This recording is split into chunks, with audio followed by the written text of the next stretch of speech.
भागवत जी कोई भेदभाव नहीं करती किसी से। तुम किसी भी शहर के हो, किसी भी जाति के हो, किसी भी देश के हो, भागवत सबका स्वागत करती है। भागवत सांप्रदायिक नहीं है।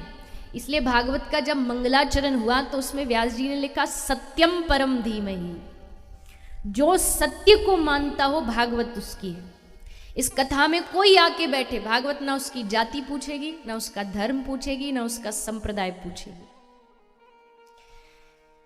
जब गर्मी में बहुत अधिक गर्मी होती है ना, तो छोटे छोटे गांव में, शहरों में कुछ कुछ संस्थाएं प्याऊ लगा देती हैं।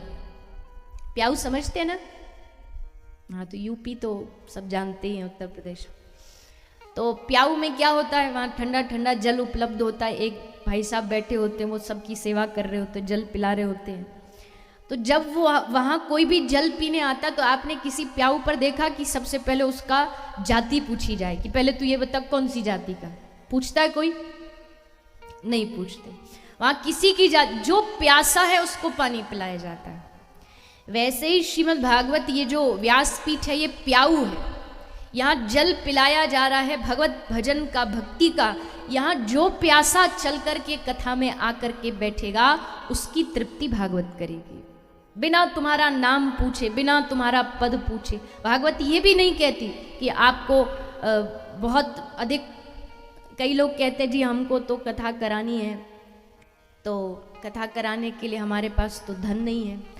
अजी सच बात तो यह है कि कथा कराने के लिए धन से ज़्यादा मन चाहिए होता है। मान लीजिए अगर आपके पास उतना भी धन नहीं है कि आप कथा का आयोजन करा सकें, तो भैया कथा सुनने का तो कोई एक भी पैसा नहीं लगता। सुनने में क्या धन खर्च हो रहा है? तुम आके भाव से एक कोने में बैठ के सुन भर लो और दिल से सुन लो।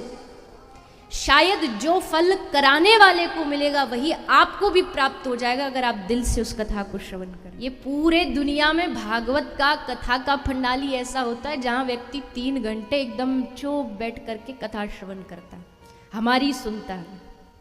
नहीं तो आजकल तो महाराज पति पत्नी की नहीं सुनती, पत्नी पति की नहीं सुनती, बच्चे बड़ों की नहीं सुनते, बड़े बच्चों की नहीं सुनते।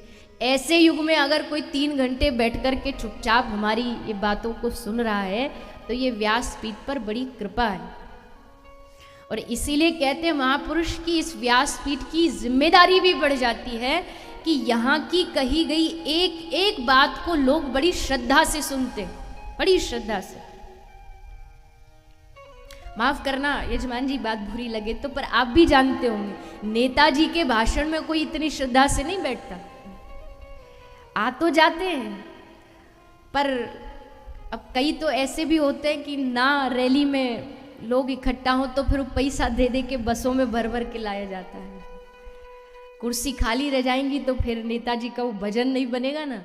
लेकिन भागवत जो पढ़ना, यहाँ की भी, यहाँ अगर मैं भी अपनी कथा गाने लगूं, मैंने ये किया, मैंने वैसा किया, देखो मैंने समाज में ऐसा किया, तो आप 5-10 मिनट कथा सुनकर के एकदम आपकी खोपड़ी पक जाएगी कि बस अब बंद करो, बहुत हो गई।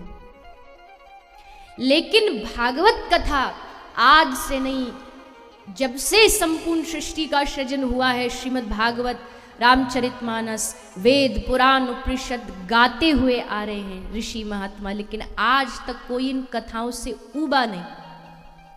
भागवत वही तो है, बताओ अलग क्या है? भागवत जी में 18,000 श्लोक ही तो रहेंगे। ये थोड़ी कि अब की कथा में 19,000 श्लोक हो जाएंगे, रहेंगे 18,000 श्लोक, कथाएं भी वही रहेंगी। लेकिन फिर भी ये इस बात की सूचक है कि ये कोई कहानी नहीं। कहानी होती तो एक बार पढ़ के आदमी बोर हो जाता है, एक बार पढ़ने के बाद मुश्किल से मुश्किल आप 2 बार पढ़ेंगे, 3 बार, उससे ज़्यादा नहीं।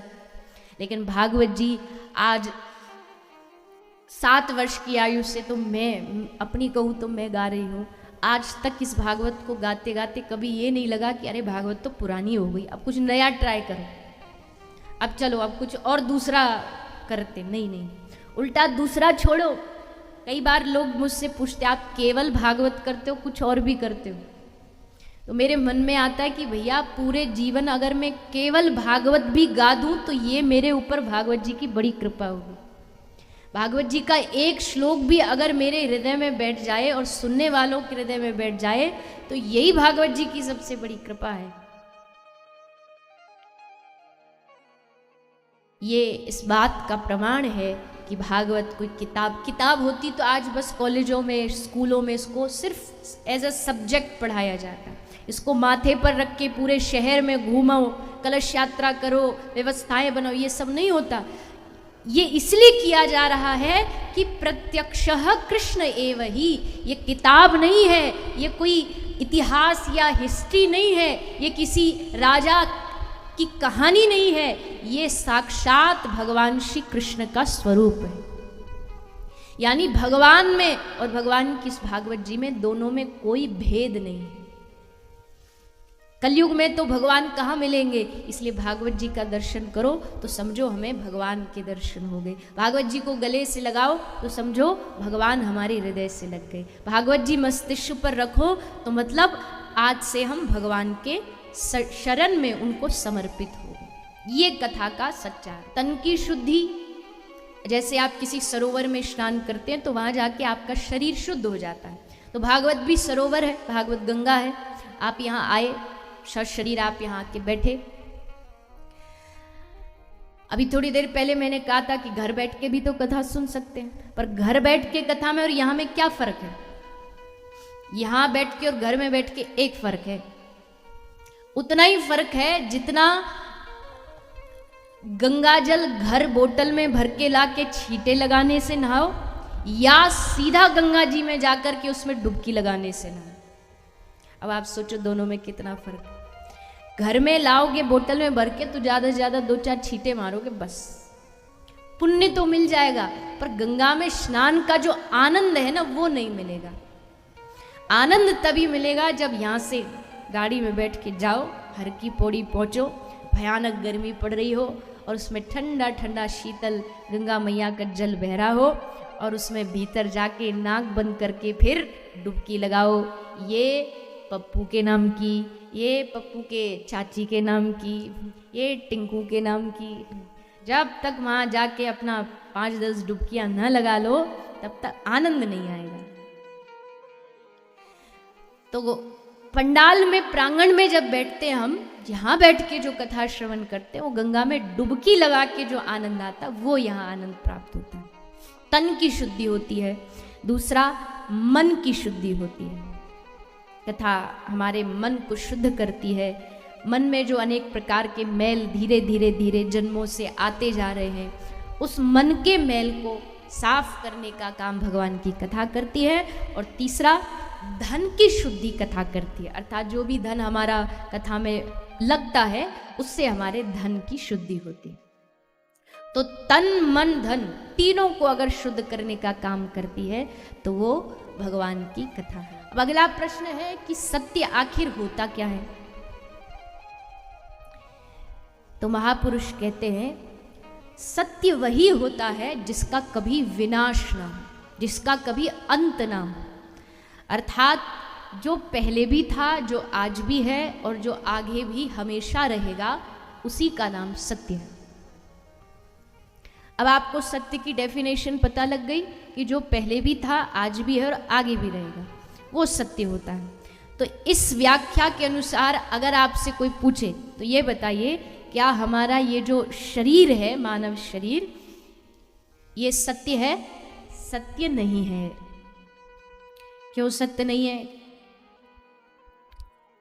एक सेठ जी बैठे पीछे गाड़ी में, ड्राइवर उनको रोज ऑफिस लेके जाता है। आज भी ड्राइविंग करता करता ऑफिस लेके गया। ऑफिस के बाहर गाड़ी रुकी, ड्राइवर उतरा, दरवाज़ा खोला, सेठ जी उतर नहीं रहे। तो ड्राइवर बोला, सेठ जी उतरो। कोई जवाब नहीं। सेठ जी उतरो, कोई जवाब नहीं। तो भीतर घुस के ध्यान से देखा कि सेठ जी तो पहले ही उतर गए। मतलब बीच रास्ते में, घर और ऑफिस के बीच में ही वो हल्का सा आया अटैक, हृदय गति रुकी और सेठ जी पहले उतर। अब बताओ, घर से निकले थे तो सोचे थे कि हम ऑफिस भी पहुंच नहीं पाएंगे और बीच में हमारा काम हो जाएगा। कोई भरोसा नहीं मानव शरीर का। और सबसे बड़ा आश्चर्य इस दुनिया में मालूम है क्या है? ये ताजमहल कोई आश्चर्य नहीं है, ये 7 वंडर्स ऑफ द वर्ल्ड कोई आश्चर्य नहीं है। मृत्यु के उपरांत जब जाती है वो यात्रा निकलती है तो सब लोग उसमें एक नारा लगाते चलते हैं ना, क्या बोलते हैं? क्या सत्य है? राम नाम सत्य है। ये बात मृत्यु के उपरांत सुना रहे हैं। अब जो गया उसको नहीं सुना रहे, क्योंकि वो तो गया, उसको तो कुछ सुनाई नहीं दे रहा। ये बात किसके लिए? जो तुम बचे हो, जो इसकी यात्रा में शामिल होने आए हो, तुम समझ जाओ। यहाँ इस स्थान पर एक दिन तुम हो, उससे पहले समझ जाओ कि राम नाम ही सत्य है, उसके अलावा कुछ भी वस्तु सत्य नहीं है।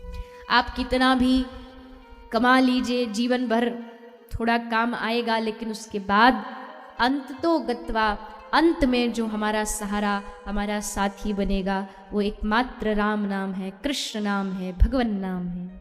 झूठे जग में मन भरमावे, हीरा जैसा जन्म गवावे। तो क्या करें? कहा कृष्ण चरण पकड़ो, उमरिया थोड़ी है। कृष्ण चरणों में की नाव को पकड़ करके जो भव समुद्र है, नाव भंवर में फंसती जावे, रात भयानक चढ़ती आवे। तो उस भव समुद्र में पार कराने के लिए कृष्ण चरणों की नौका पकड़ लो और राधे राधे कृष्ण कृष्ण राम राम रटते रटते इस भव सागर को पार कर जाओ। क्योंकि ये तो हम जान गए, समय का कोई भरोसा नहीं, कभी भी कुछ भी हो सकता है, कोई भी घटना घट सकती है। तो क्यों ना उसकी पहले से तैयारी रखें। और तैयारी क्या है? तैयारी कुछ ऐसा नहीं कि कोई सामान बांधना है, बस राम राम रटो, कृष्ण कृष्ण कहो, यही तैयारी है। ये इस जीवन की भी तैयारी है और ये अगले जीवन की भी तैयारी है। अगला जीवन और न जाने कितने जीवन होंगे। हम सबने ध्यान दिया है कि हमारे जीवन में एक बैंक अकाउंट होना चाहिए। उस बैंक अकाउंट में हम अपना राशि जमा करना शुरू कर देते हैं। चिंता करते हैं कि उसमें कितना बैलेंस है या नहीं है, कैसे बढ़े वो बैलेंस। लेकिन उसके साथ साथ ये भी चिंता करनी चाहिए कि भगवान के द्वार में भी हमारा एक अकाउंट है जिसका बैलेंस अभी तक 0 है। अब वहाँ कुछ जमा कर ही नहीं रहे, ना बढ़ाने का कुछ प्रयास कर रहे। लेकिन अगर वहाँ प्रयास नहीं किया तो भगवान को भी लगेगा, रे इसको मानव बना के हमसे तो गलती हो गई, भूल हो गई, अब इसको मौका नहीं मिलना चाहिए। तो भगवान को अपने निर्णय पर पछतावा न हो, इसलिए भगवान कहे कि हाँ मैंने इसको मानव बना के कुछ अच्छा किया है, इसका ध्यान रखना चाहिए। मानवता जीवित रहे, ये किसके हाथ में? हमारे मानवों के हाथ में ही तो है।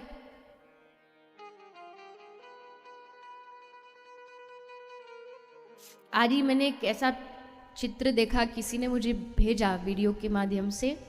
उसमें कोई दूसरा देश है, उस देश में एक बैल को क्रेन से बांध करके ऊपर एकदम कम से कम 4-5 मंजिल इतना ऊंचा उसको लटका दिया गया। और उसको वहां पर लटकाने के बाद लोग खड़े हैं नीचे और खड़े खड़े पता नहीं क्या नारे लगा रहे हैं, वो तो वही जाने। और सब देख रहे हैं, कौतुक देख रहे हैं कि कितना आनंद आ रहा है, कितना मजा आ रहा है उस दृश्य को देखने में। और थोड़ी देर बाद वहीं ऊपर उतनी ऊंची 4वीं-5वीं मंजिल के बराबर उसकी ऊंचाई होगी, वहीं से उस बैल को छोड़ दिया।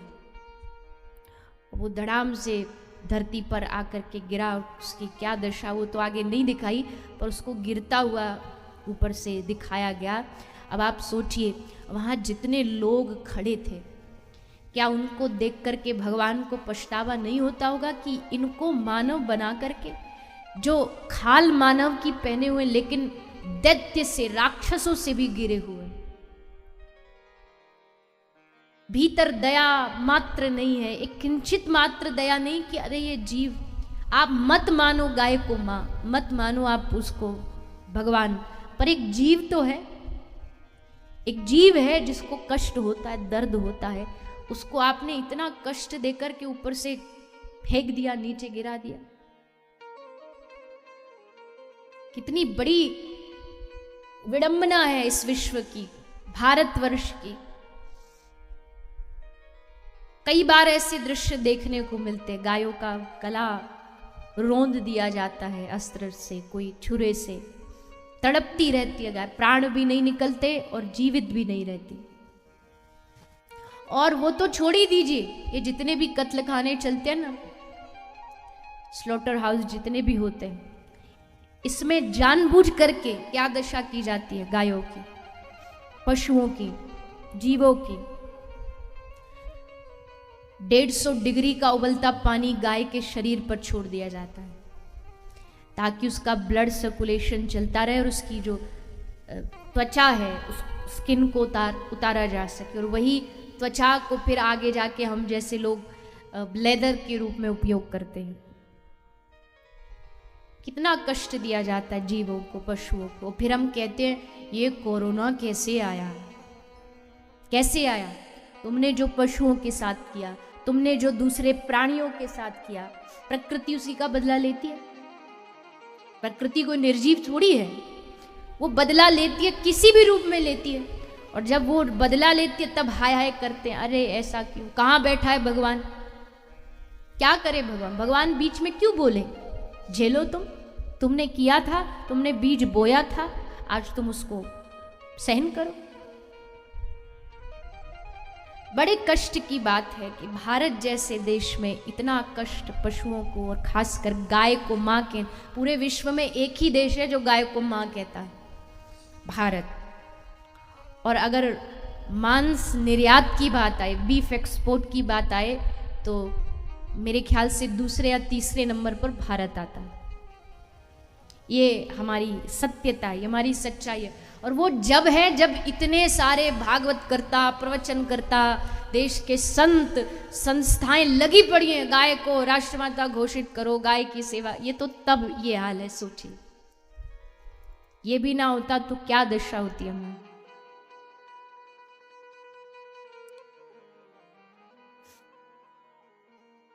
लोगों ने घरों से गाय को नहीं निकाला, लोगों ने दिलों से गाय को निकाला। हमारे ब्रज में महात्मा कहते हैं कि गाय, भैंस का दूध पी पी के लोगों की बुद्धि भी भैंस जैसी हो गई है। मतलब भैंस की बुद्धि बड़ी मोटी होती है। अभी गर्मी पड़ रही ना, देखो तालाब में छोड़ दो आप भैंस को, अरे तालाब छोड़ो, कीचड़ में छोड़ दो, वहीं पड़ी रहेगी चित्त एकदम। घंटा भर, 2 घंटा भर, 4, 5, 6, 10 घंटे, सुबह से शाम तक वहीं पड़ी रहेगी कीचड़ में। वहीं मलमूत्र भी त्याग लेगी, उसी में खुद नहा लेगी, और बस। और गाय देखो, वही दूसरी तरफ गाय का जो दिनचर्या होती है ना, वो भैंस से एकदम अलग होती है। आप गाय को कहीं छोड़ भी आओ, गाय का जो मालिक है वो गाय को कहीं छोड़ आए, अकेली गाय अपने मालिक के घर पहुंच जाए, इतनी समझदारी होती है उसमें। भैंस को छोड़ दो आप, पूरा कॉलोनी घूम लेगी पर उसे घर ही समझ नहीं आएगा कि कौन सी घर की मैं हूं। और गाय की बुद्धिमत्ता की पहचान क्या है? गाय को आप रोटी दे दो, उसको पता चल जाता है इस गली में कौन से घर ने रोटी दी और किस समय दी, तो दूसरे दिन भी वो ठीक एग्जैक्ट उसी टाइम पर घर के सामने आके खड़ी हो जाएगी। भैंस को तुम रोटी छोड़ो, मोतीचूर के लड्डू भी खिला दो तो भी उसको पता नहीं लगेगा कि इस घर वाले ने हमको दिया, कल यहीं आना है। मतलब मेरी भैंस से कोई दुश्मनी नहीं है, भैंस भी है तो जीव ही। महिषा चाशुरा आई थी, यमराज का वाहन है, पता चले कि सीधे यमराज जी लेके पहुंच जाए वाहन को, और वाहन कहे तू बड़ी कथा में बोलती थी अब आ। लेकिन अगर बात हम बुद्धिमत्ता की करें और बात हम पूज्य की करें, तो पूज्य की श्रेणी में गौ माता को हमारे शास्त्रों ने, सनातन धर्म ने माना है, क्योंकि उसकी बुद्धिमत्ता के कारण, और कोई कारण नहीं है। उसकी जो समझ है, उसकी जो प्रदान करने की शक्ति है। कल मैंने बताया कैसे, देखो कैंसर एक्सप्रेस, इतना रोग बढ़ गया, उसका कारण क्या है? लोगों ने गाय से दूरी बना ली, गाय का दूध पीते नहीं, सब मिश्रित चीज़ें खाते हैं, पीते हैं, उसके कारण शरीर में रोग हो गया। पहले गाय ही घर में होती तो कोई एक्सरसाइज की जरूरत ही नहीं होती थी।